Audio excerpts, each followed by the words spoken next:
जिस film 12th fail की चर्चा कोई मीडिया नहीं कर रहा था, जिसके एक्टर हीरो विक्रांत मैसी के बारे में कंगना रनावत ने अपशब्दों का इस्तेमाल किया था, उन्हें कॉकरोच तक बताया था, आज वो 12th फेल दर्शकों में अपनी जगह बना रही है। वो 12th फेल एक खूबसूरत इंस्पिरेशन साबित हो रही है हर वो शख्स के लिए जो जिंदगी में हारा हुआ है। वो 12th फेल हम सबको एक शब्द का मंत्र दे रही है और वो एक शब्द है रीस्टार्ट। दोस्तों, जैसे कि आप जानते हैं, कंगना रनावत की फिल्म तेजस को बड़े बड़े मंत्रियों ने प्रमोट किया, मीडिया ने प्रमोट किया और विधु विनोद चोपड़ा की फिल्म 12th फेल की चर्चा हमने कहीं नहीं सुनी। कई लोग यह भी नहीं जानते थे यह फिल्म किस बारे में है, मगर यह फिल्म आई, इसने अपनी जगह बनाई और उसने कंगना रनावत के अहंकार का चकनाचूर कर दिया।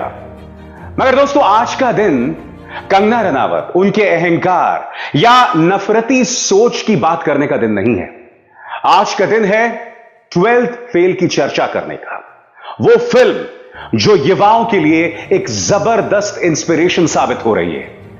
दोस्तों, इस फिल्म में एक सीन है जब मनोज कुमार शर्मा या विक्रांत मैसी जो हैं वो मसूरी जाते हैं अपनी फ्रेंड श्रद्धा शर्मा से मिलने, और श्रद्धा से ये बोलते हैं कि तुम एक बार मुझे आई लव यू बोल दो तो मैं इस दुनिया को फतह कर लूंगा। श्रद्धा उस वक्त तो नहीं बोलती, मगर एक ऐसा लम्हा आता है जब मनोज शर्मा का एक दोस्त कहता है कि ये लड़कियां तुम्हारे साथ तब तक हैं जब तक बाजी तुम्हारे हाथ में है, जिस दिन तुम सब कुछ हार जाओगे ना, ये लड़कियां कभी भी लूजर्स का साथ नहीं देती। और तब श्रद्धा उठकर वहां से चली जाती है। मनोज शर्मा उनके पीछे भागते हैं और तब श्रद्धा उनसे कहती हैं कि मनोज, आई लव यू, अब दुनिया पर फतह हासिल कर लो। और यह बात क्यों कही जाती है दोस्तों? क्योंकि मनोज शर्मा जो हैं वो बार बार आईएएस का एग्जाम दे रहे होते हैं और वो बार बार प्रीलिम्स के बाद जो है आगे नहीं बढ़ पाते हैं। क्यों? क्योंकि मनोज शर्मा एक गरीब परिवार से आते हैं। वो रहने वाले होते हैं चंबल के बीहड़ के एक गांव के, और बहुत ही गरीबी भरे हालात में वो जी रहे होते हैं। और वो दिल्ली आते हैं आईपीएस बनने, आईएएस की परीक्षाएं देने, और उनकी जिंदगी बहुत संघर्षों भरी होती है। उनके पास 2 जून की रोटी के लिए पैसा तक नहीं होता है, इसीलिए वो एक लाइब्रेरी में साफ सफाई का काम शुरू करते हैं। वहां से नौकरी छोड़ने के बाद वो दिल्ली के मलकागंज में एक आटे की चक्की में काम करते हैं, और उसी आटे की चक्की के साथ में उनका बिस्तर होता है, एक बल्ब होता है, और उस बल्ब की रोशनी में वो आईएएस की पढ़ाई करते हैं, आईपीएस की परीक्षा देते हैं। और क्या आप जानते हैं, मनोज कुमार शर्मा की कहानी एक सच्ची कहानी है। यह कहानी है इस मनोज कुमार शर्मा की, जी हां, इस मनोज कुमार शर्मा और उनकी पत्नी श्रद्धा शर्मा की, जो आईआरएस ऑफिसर बनती हैं। मनोज शर्मा भी इसी तरह से जिंदगी में संघर्ष कर रहे थे और सिविल सर्विसेज के 4थे अटेम्प्ट में जाकर वो परीक्षा क्लियर करते हैं और आईपीएस ऑफिसर बन जाते हैं। और उनके साथ होती हैं श्रद्धा शर्मा, वो श्रद्धा शर्मा जो आईआरएस बन जाती है, यानी इंडियन रेवेन्यू सर्विस ऑफिसर। और ये पूरी फिल्म दोस्तों एक सच्ची कहानी पर आधारित है। ये फिल्म हमें बताती है कि मोहब्बत हमारी जिंदगी की सबसे बड़ी ताकत बन सकती है, और आप और हम इस बात को बखूबी जानते हैं। क्योंकि दोस्तों, मैं अपने पर्सनल तजुर्बे से कह सकता हूं कि मेरी जिंदगी में जब भी कोई बड़ी चुनौती आई है ना, तो चाहे मेरी पत्नी की मोहब्बत हो, चाहे मेरे बच्चों का प्यार हो, चाहे मेरे मां बाप की प्रेरणा हो, वो हमेशा मेरी सबसे बड़ी ताकत साबित हुए हैं।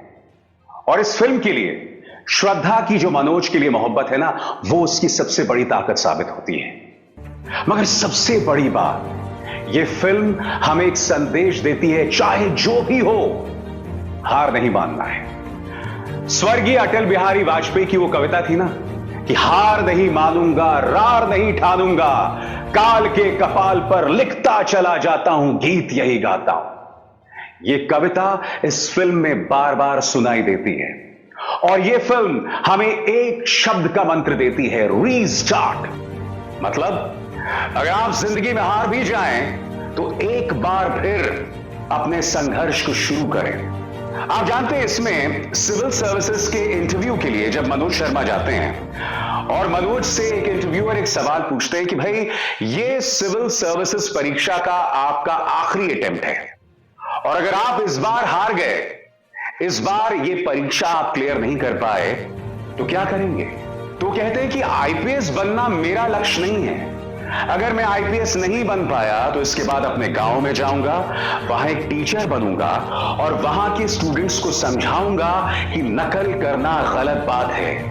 वहां के स्टूडेंट्स को समझाऊंगा कि सच्चाई, ईमानदारी, ट्रूथफुलनेस आपकी सबसे बड़ी ताकत है। सच बोलने का नुकसान आपको हो सकता है, मगर जिंदगी में सच आपकी सबसे बड़ी ताकत होगी।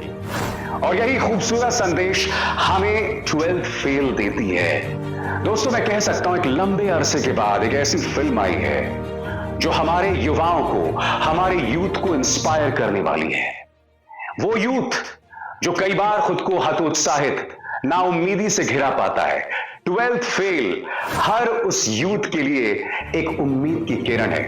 ये जरूरी नहीं कि आप सिविल सर्विसेज की परीक्षा ही दे रहे हो, नहीं, ये फिल्म हर उस युवा के लिए एक इंस्पिरेशन है, एक प्रेरणा है जो जिंदगी में संघर्ष कर रहा है। और ये फिल्म हर युवा को एक संदेश देती है कि चाहे हालात जो भी हो, आपको लगातार कोशिश करनी है। एक मंत्र है, एक शब्द है जिस पर आपका जोर होना चाहिए और वो है रीस्टार्ट। और आप जानते हैं इस फिल्म में डॉक्टर विकास दिव्यकीर्ति, उनका भी रोल है। वो विकास दिव्यकीर्ति जिनका एक एक शब्द युवाओं के लिए प्रेरणा साबित होता है। और इस फिल्म में उनका भी किरदार है, वो भी सिविल सर्विसेज की जो परीक्षा दे रहे होते हैं विद्यार्थी, उनके टीचर बनते हैं। शायद वो अपना ही किरदार निभा रहे हैं, क्योंकि इस फिल्म में जब अंत में क्रेडिट रोल्स चल रहे होते हैं तब असली मनोज शर्मा की शादी में डॉक्टर विकास दिव्यकीर्ति दिखाई देते हैं। हालांकि उसमें डॉक्टर विकास दिव्यकीर्ति की मूछें हैं, सिर पे बाल ज्यादा हैं, तो उन्हें देखकर भी मुझे बहुत अच्छा लगा दोस्तों। और आप जानते हैं इस फिल्म की सबसे अच्छी बात क्या लगी? मैं विधु विनोद चोपड़ा की बात करूंगा, कुछ देर बाद इंतजार कीजिएगा। मैं बात करना चाहता हूं परफॉर्मेंसेस की, इस फिल्म के कलाकारों की। दोस्तों, इस फिल्म के हीरो हैं विक्रांत मैसी, जो कि मनोज कुमार शर्मा का किरदार निभा रहे हैं। कहने को वो फिल्म के हीरो हैं, मगर कभी भी फिल्म पर हावी नहीं होते। वो लगातार इस फिल्म में एक सूत्रधार का काम करते हैं। आप जानते हैं इस फिल्म में उनकी आंखों की जो नमी है ना, वो हर बार फिल्म को देखने वाले दर्शक के लिए एक खूबसूरत, एक खुशनुमा उम्मीद के तौर पर सामने उभर कर आती है। उनकी मासूमियत आपके दिल को छूती है। और इस फिल्म के क्लाइमैक्स से ठीक पहले जब मनोज कुमार शर्मा को पता चलता है कि वो सिविल सर्विसेज की परीक्षा क्लियर कर गए हैं, उसके बाद वो जो लम्हा है ना, जब वो जमीन पर बिखर जाते हैं, पूरे सिनेमा हॉल में एक भी ऐसी आंख नहीं थी जो नम नहीं थी। एक अरसे बाद दोस्तों एक ऐसी फिल्म जिसने दिल में जगह बनाई है। और मैं कह सकता हूं दोस्तों, ये साल जो है ना, वो बॉलीवुड के लिए एक बहुत ही खूबसूरत साल है। देखिए, मैं बात गदर 2, जवान या पठान इन फिल्मों की नहीं कर रहा हूं। इसके अलावा भी रचनात्मकता के जरिए से, क्रिएटिविटी की निगाह से कई खूबसूरत फिल्में आई। मसलन 12th फेल तो है ही, इसके अलावा OMG 2, भीड़, अफवाह, निहायत ही खूबसूरत फिल्में इस साल हमने देखी हैं। और हैट्स ऑफ बॉलीवुड कि आपने इस खूबसूरत अंदाज में वापसी की है। तो एक तरह से कहा जा सकता है कि विक्रांत मैसी के पूरे फिल्मी करियर का यह सबसे बेहतरीन परफॉर्मेंस है, सबसे बेहतरीन परफॉर्मेंस। और मुझे लगता है यह अवार्ड विनिंग परफॉर्मेंस है। मैं एक और एक्टर का नाम लेना चाहूंगा जिन्होंने गौरी भैया का किरदार निभाया है, अंशुमन पुष्कर। दोस्तों, अंशुमन पुष्कर वो एक्टर हैं जिन्हें इससे पहले मैंने जमतारा में देखा था और इधर उधर OTT वेब सीरीज में मैं उनकी झलक देखते रहता हूं। 30 साल के हैं, एक अरसे से फिल्म इंडस्ट्री में स्ट्रगल कर रहे हैं। मैं आज एक बहुत बड़ी बात कहने वाला हूं। मुझे ऐसा लगता है कि अंशुमन अगर अपनी कला को निखारते रहे, अच्छी फिल्मों का चुनाव करते रहे और अगर किस्मत ने उनका साथ दिया, तो वो भविष्य के इरफान खान हैं, भविष्य के पंकज त्रिपाठी, मनोज बाजपेयी और नवाजुद्दीन सिद्दीकी हैं। ये इस फिल्म इंडस्ट्री की बदनसीबी है कि एक बहुत ही सामान्य परिवार से आया हुआ व्यक्ति वो शाहरुख खान, आमिर खान, ऋतिक रोशन नहीं बन सकता। मगर अंशुमन को जब आप एक्टिंग करते देखते हैं ना, इस व्यक्ति की आंखों में एक आग है, उनकी जो पूरी बॉडी लैंग्वेज है ना, उसमें आप एक जुनून देखते हैं। और मुझे लगता है कि आने वाले दिनों में अंशुमन पुष्कर एक बहुत ही बेहतरीन अभिनेता साबित हो सकते हैं।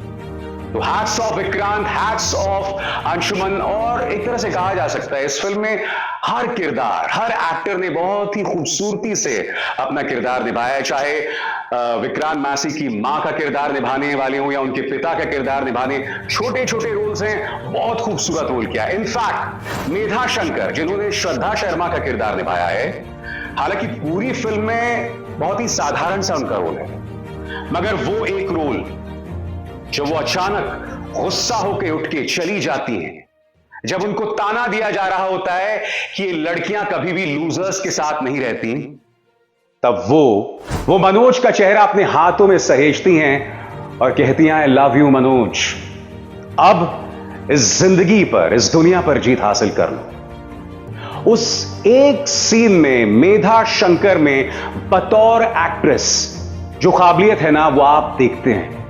इसका अर्थ क्या हुआ दोस्तों? चाहे विक्रांत मैसी हो, चाहे अंशुमान हो, चाहे मेधा शंकर हो, ये सब बेहतरीन अभिनेता हैं। बस इन्हें जरूरत है मौके की, बस इन्हें जरूरत है अपने प्रतिभा को दिखाने के लिए सही स्क्रिप्ट्स की। ऐसे ढेरों अभिनेता, ऐसे ढेरों अभिनेत्रियां हैं जिन्हें मौका नहीं मिलता, जो बेहतरीन एक्टर्स और एक्ट्रेसेस रहे हैं, मगर वो अंधेरे में गुम हो जाते हैं।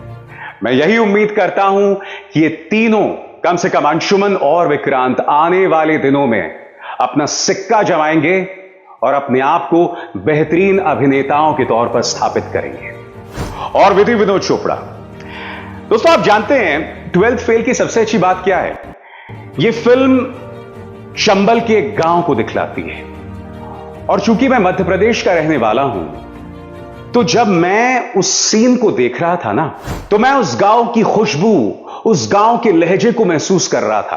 हालांकि विनोद चोपड़ा मध्य प्रदेश के नहीं हैं, उनका दूर दूर तक कोई नाता नहीं है, मगर जिस ऑथेंटिसिटी के साथ उन्होंने चंबल के उस गांव को पिक्चराइज किया है, मगर बात वहां नहीं रुकती। उसके बाद वो मुखर्जी नगर आते हैं। उसके बाद फिल्म का पूरा फील एक डॉक्यू ड्रामा जैसा हो जाता है। आप मुखर्जी नगर के संघर्ष को महसूस करते हैं। जब मनोज शर्मा का किरदार मलकागंज में एक आटे की चक्की में काम कर रहा होता है, और मैं नहीं भूला हूं, वो आटे की चक्की एक सकरी सी गली में होती है। आप जब उस गली में चलते हैं उस फिल्म के अंदर, क्योंकि मैं दिल्ली के उन इलाकों में रहा हूं, मैं वहां से गुजरा हूं, लिहाजा मैं जानता हूं वहां की क्या फीलिंग है। बतौर दर्शक आप उसे महसूस करते हैं, और वो 12th फेल की जीत है, वो विनोद चोपड़ा के स्किल की जीत है। और आप जानते हैं ये मुझे हैरत में क्यों डालता है? क्योंकि देखिए, अपनी मुफलिसी के दिन में भी विनोद चोपड़ा ने परिंदा जैसी शाहकार बनाई थी, खामोश जैसी गजब की सस्पेंस थ्रिलर बनाई थी। और परिंदा एक ऐसी फिल्म थी जो बहुत कम पैसों में बनी थी, और उसकी अपने संघर्ष की कहानी है जो मैं कभी आपको बाद में बताऊंगा।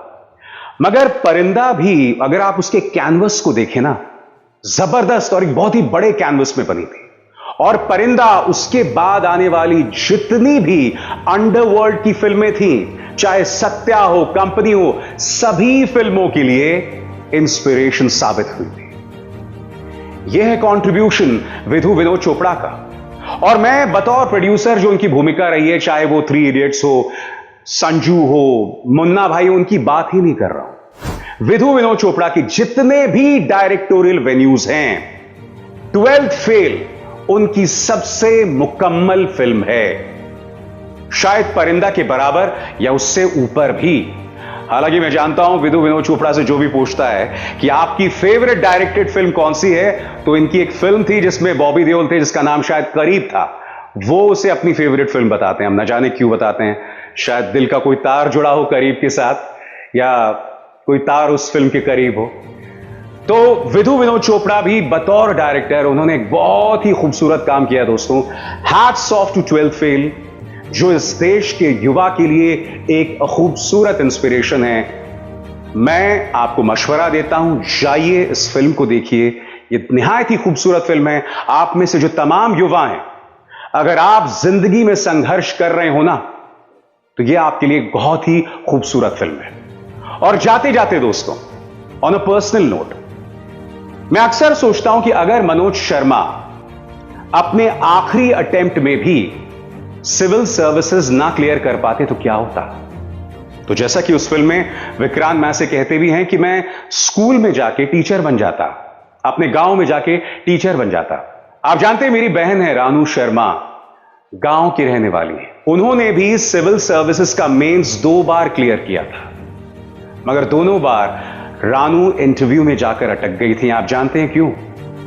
क्योंकि मेरी बहन गांव से आती है, नंबर 1। नंबर 2, अंग्रेजी में उनका हाथ तंग है, जो कि इस फिल्म के अंदर मनोज शर्मा या विक्रांत मैसी का जो किरदार था, उसमें उनका भी हाथ अंग्रेजी में तंग होता है।